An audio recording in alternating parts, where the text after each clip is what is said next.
मैं डॉक्टर शरीफ prep academy के इस यूट्यूब चैनल पर आपका स्वागत करता हूं। आज फिर हम भारतीय राज्य व्यवस्था एवं संविधान की इस टेस्ट सीरीज़ की छठी क्लास शुरू कर रहे हैं। अगर आप इस चैनल पर न्यू हैं या ये वीडियो आप पहली बार देख रहे हैं, इससे पहले आपने वीडियो नहीं देखे हैं, तो पहले आप प्लेलिस्ट पर जाकर इससे पहले की 5 टेस्ट सीरीज़ की क्लास जो प्लेलिस्ट पर है उनको देख लें, ताकि आपकी तैयारी सिस्टमेटिक वे में हो। और आप इस शुरू करते हैं। ये आज की क्लास का तो पहला सवाल है, लेकिन मौलिक अधिकार के अध्याय का 11वां सवाल है। आइए शुरू करते हैं। 6 से 14 वर्ष की आयु के सभी बच्चों को शिक्षा का अधिकार निम्नलिखित में से क्या है, यानी किस अनुच्छेद में या किस भाग में शिक्षा के अधिकार की बात कही गई है।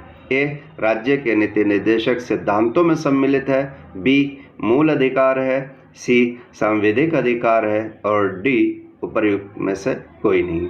आप जल्दी से जैसे ही स्क्रीन पर सवाल आए करें, आप उसका आंसर कमेंट बॉक्स में दे दिया करें। तो इसका आंसर होगा बी, यानी ये मूल अधिकार है।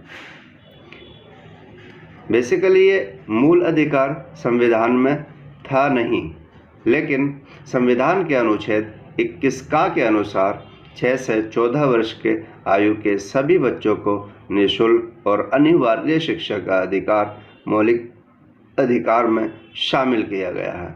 और ये अधिकार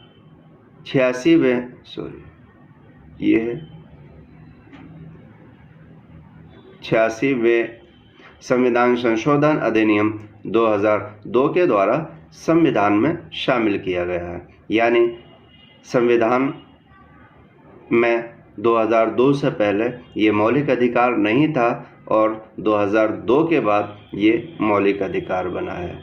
संसद द्वारा शिक्षा का अधिकार अधिनियम 2009 में पारित किया गया, जो 1 अप्रैल 2010 से लागू हुआ है। यानी अब 2010 के बाद शिक्षा का जो अधिकार है वो मौलिक अधिकार है और 6 से 14 वर्ष की आयु के सभी बच्चों को फ्री में अनिवार्य शिक्षा का मौलिक अधिकार प्राप्त है।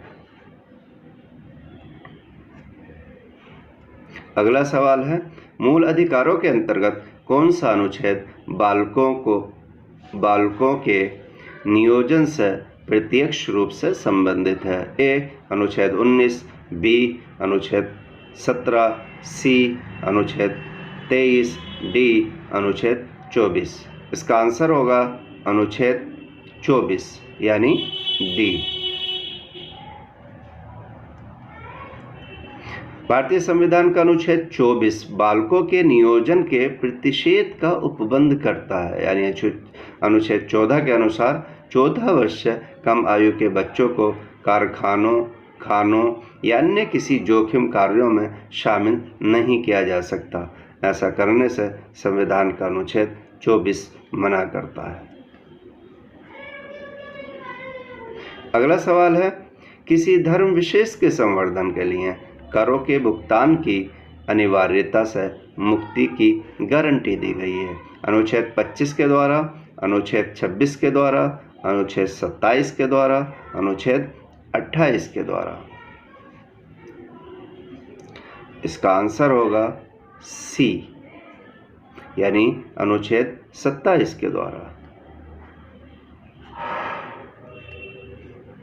भारतीय संविधान के अनुच्छेद 27 के अंतर्गत राज्य किसी ऐसे कर को किसी व्यक्ति को देने के लिए बाध्य नहीं करेगा जो किसी धर्म या धार्मिक संप्रदाय की उन्नति में खर्च किया जाना है। यानी ये जिम्मेदारी राज्य की नहीं है। व्यक्ति अपने तौर पर खर्च कर सकता है, लेकिन राज्य ऐसा करने के लिए किसी को फोर्स नहीं कर सकता।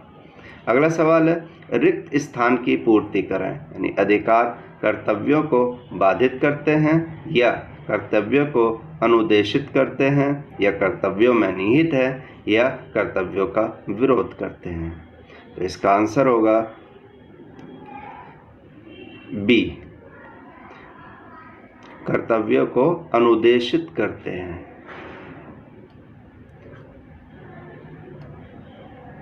संविधान और विधि द्वारा प्रदत्त अधिकारों की सीमा में ही हमें अपने कर्तव्यों का पालन करना होता है, अतः अधिकार कर्तव्यों को अनुदेशित करते हैं।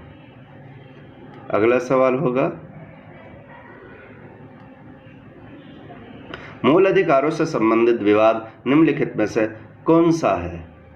ए. गोलकनाथ बनाम पंजाब राज्य, बी. पश्चिम बंगाल बनाम भारत संघ, सी. शर्मा बनाम कृष्ण, डी. मुंबई राज्य बनाम बलसारा। इसका आंसर होगा ए. गोलकनाथ बनाम पंजाब राज्य।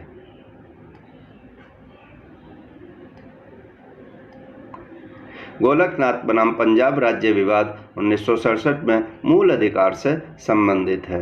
सर्वोच्च न्यायालय ने निर्णय दिया था कि संसद मौलिक अधिकारों में संशोधन नहीं कर सकती है। यानी गोलकनाथ बनाम पंजाब राज्य में जो सुप्रीम कोर्ट ने निर्णय दिया था कि संसद मौलिक अधिकारों में संशोधन नहीं कर सकती है, लेकिन फिर सुप्रीम कोर्ट ने यानी सर्वोच्च न्यायालय ने केशवानंद भारती बनाम केरल राज्यवाद जो 1973 में आता है, अपने दिए हुए निर्णय को यानी गोलकनाथ बनाम पंजाब राज्य में जो निर्णय दिया था उसको पलट दिया और कहा कि संसद मूल अधिकार या मूल ढांचा या बेसिक स्ट्रक्चर का उल्लंघन किए बिना मौलिक अधिकारों में फंडामेंटल राइट्स में संशोधन कर सकती है, लेकिन बेसिक स्ट्रक्चर यानी मूल ढांचा, जो मूल ढांचा है इसका उल्लंघन नहीं होना चाहिए। अगला सवाल है, निम्नलिखित में से कौन सा मूल अधिकार विदेशी नागरिकों को प्राप्त नहीं है? ए. विधि के समक्ष समानता, बी. अभिव्यक्ति की स्वतंत्रता का अधिकार, सी. प्राण और दैहिक स्वतंत्रता का अधिकार और डी. शोषण के विरुद्ध अधिकार। इसका आंसर होगा बी, यानी अभिव्यक्ति की स्वतंत्रता का अधिकार ये विदेशियों को प्राप्त नहीं है। भारत में अधिकांश अधिकार विदेशी नागरिकों को भी प्राप्त हैं, लेकिन 5 मूल अधिकार ऐसे हैं जो विदेशियों को प्राप्त नहीं हैं। नंबर 1, 15, अनुच्छेद 15, अनुच्छेद 16, अनुच्छेद 19, अनुच्छेद 29 और अनुच्छेद 30।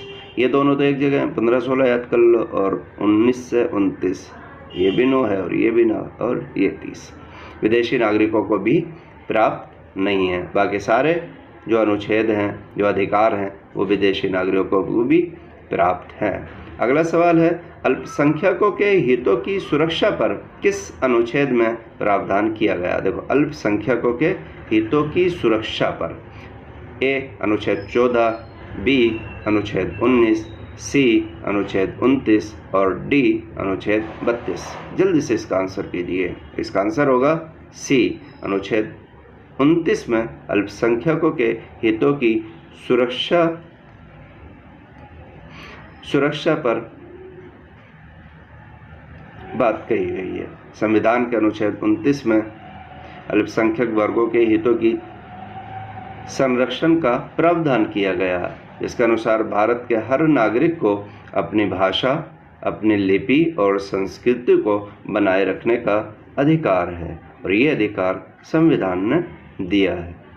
अगला सवाल, बंधुआ मजदूर उन्मूलन अधिनियम संसद ने किस वर्ष पारित किया? ए. 1971 में, बी. 1976 में, सी. 1979 में, डी. 1981 में। इसका आंसर होगा बी. 1976 में।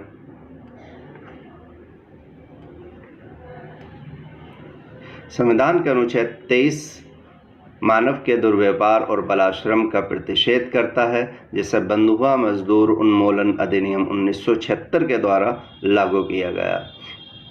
इस कानून के अंतर्गत बिना भुगतान किए मजदूरी कराना या गैर कानूनी घोषित कर दिया गया है। इससे पहले लोग मजदूरी नहीं देते थे, बंधुआ मजदूर बना लेते थे, खिला दिया पिला दिया और मजदूरी वगैरह कराते रहते थे। अगला सवाल है, मंडल आयोग द्वारा अपनी रिपोर्ट किस वर्ष प्रस्तुत की गई? ए 1990 में, बी 1983 में, सी 1980 में और डी 1977 में। इसका आंसर होगा सी 1980 में।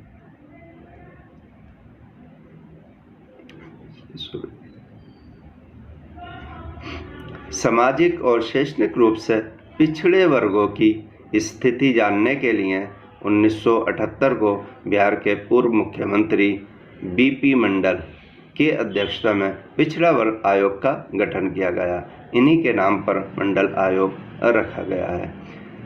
इस आयोग ने अपनी रिपोर्ट 1980 में पेश की और कहा कि पिछड़े वर्गों के लिए 27% आरक्षण ज़रूरी है। यानी इस आयोग ने पिछड़े वर्गों के लिए 27% आरक्षण की सिफारिश की है। अगला सवाल होगा, भारत के संविधान के किस अनुच्छेद के अंतर्गत सशस्त्र बलों के सदस्यों के मौलिक अधिकारों को विशेष रूप से प्रतिबंधित किया जा सकता है? ए अनुच्छेद 21, बी अनुच्छेद 25, सी अनुच्छेद 33 और डी अनुच्छेद 19। इसका आंसर होगा अनुच्छेद 33।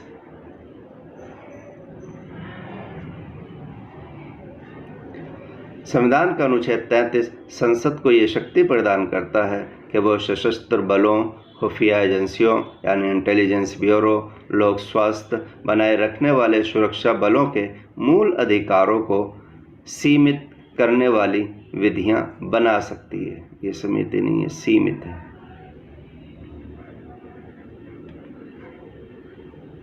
सीमित।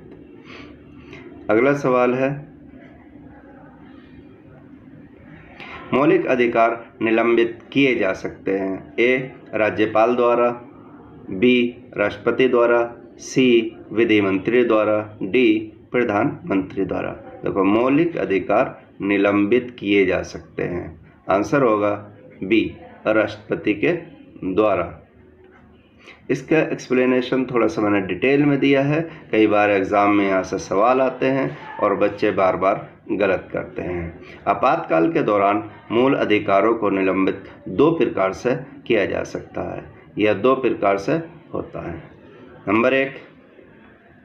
नंबर एक अनुच्छेद 358 के अनुसार, जब ये युद्ध या बाहरी आक्रमण के कारण भारत या उसके किसी क्षेत्र पर आपातकाल प्रभावी हो तो अनुच्छेद 19 में उल्लिखित मूल अधिकार यानी 6 के 6 अधिकार स्वतः खुद ब खुद निलंबित हो जाते हैं। अब देखो, यह बात की गई है युद्ध या बाहरी आक्रमण, सिर्फ 2 कंडीशन है।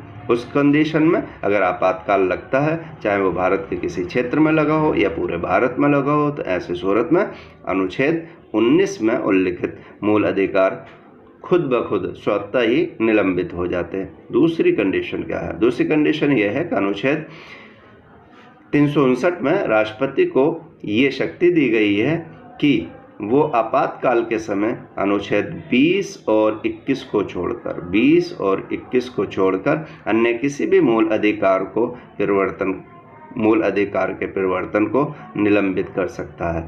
अब अगर सवाल ये पूछा जाता है कि वो कौन सा अधिकार है जो आपातकाल में निलंबित नहीं होता, तो वह अनुच्छेद 20 और 21, ये किसी भी कंडीशन में नहीं होता। अनुच्छेद 19 है, ये 358 के तहत अगर युद्ध या बाहरी आक्रमण लगता है तो खुद ब खुद समाप्त हो जाते हैं। लेकिन 359 के तहत राष्ट्रपति को ये अधिकार है कि वो 20 और 21 को छोड़कर मूल अधिकार को परिवर्तन को निलंबित कर सकते हैं।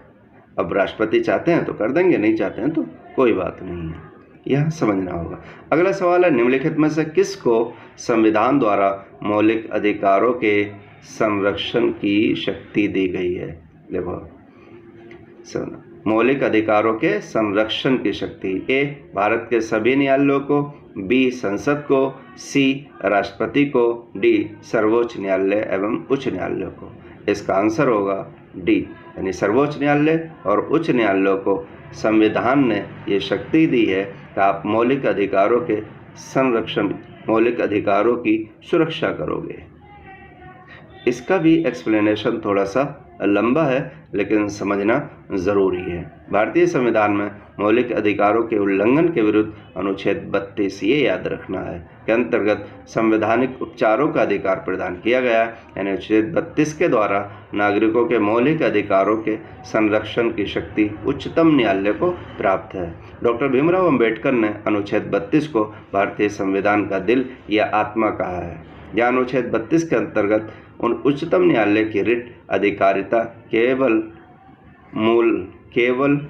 मूल अधिकारों के उल्लंघन के मामलों में है तथा सीमित है। वहीं अनुच्छेद 226 के अंतर्गत उच्च न्यायालयों की अधिकारिता में मूल अधिकारों के उल्लंघन के साथ साथ अन्य विषय भी सम्मिलित हैं।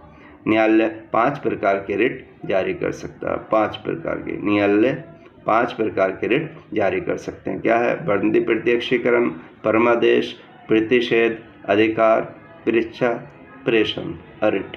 ठीक है, तो आपको याद होगा अनुच्छेद 32 के तहत सुप्रीम कोर्ट और अनुच्छेद 226 के तहत हाई कोर्ट रिट जारी कर सकते हैं। अगला सवाल होगा, निम्नलिखित में से कौन सी रिट व्यक्तिगत स्वतंत्रता का बुलवर्क है? ए परमादेश, बी बंदी प्रत्यक्षीकरण, सी अधिकार परीक्षा और डी उत्प्रेषण। व्यक्तिगत स्वतंत्रता का बुलवर्क है, इसका आंसर होगा बी बंदी प्रत्यक्षीकरण। थोड़ा टफ सवाल है, यूपीएससी में आया हुआ सवाल था आईएएस का, लेकिन मैंने सोचा कि ये यहाँ डाल दूँ। इसका आंसर भी बंदी प्रत्यक्षीकरण का अर्थ है कि व्यक्ति को सशरीर प्रस्तुत किया जाए, यानी ऐसा नहीं है बोल दिया जाए कहाँ है, वो खुद मौजूद होना चाहिए। और बंदी प्रत्यक्षीकरण को व्यक्तिगत स्वतंत्रता का बुलवर्क यानी बुलवर्क कहते हैं। वर्क ये ओ है। अगला सवाल होगा, निम्नलिखित में से कौन सा एक सत्य है? यानी ये जो कथन दिए गए हैं, स्टेटमेंट दिए गए हैं, इनमें से कोई एक सही है। ए भारतीय संविधान में मूल अधिकारों को शामिल करने के लिए नेहरू रिपोर्ट ने समर्थन किया था। बी भारत सरकार अधिनियम 1935 में मूल अधिकारों को प्रश्रय दिया था। और सी अगस्त प्रस्ताव 1940 में मूल अधिकार शामिल किए गए थे। और डी क्रिप्स मिशन 1942 में मूल अधिकारों को विषय दिया गया था। तो इसका आंसर होगा ए, यानी भारतीय संविधान में मूल अधिकारों को शामिल करने के लिए नेहरू रिपोर्ट ने समर्थन किया था।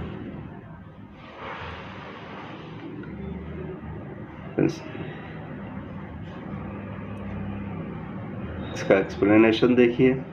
संविधान में मूल अधिकारों को सम्मिलित करने का समर्थन मोतीलाल नेहरू द्वारा पेश नेहरू रिपोर्ट जो 1928 के माध्यम से किया गया था। अगला सवाल है, निवारक नज़रबंदी के अंतर्गत किसी व्यक्ति को बिना मुकदमा चलाए कितने दिनों तक बंदी बनाया जा सकता है? ए 1 माह, बी 3 माह, सी 6 माह और डी 9 माह। इसका आंसर होगा बी 3 माह। 3 माह तक आप बंदी बना सकते हैं। संविधान का अनुच्छेद 22(4) के अंतर्गत निवारक नज़रबंदी का प्रावधान किया गया है।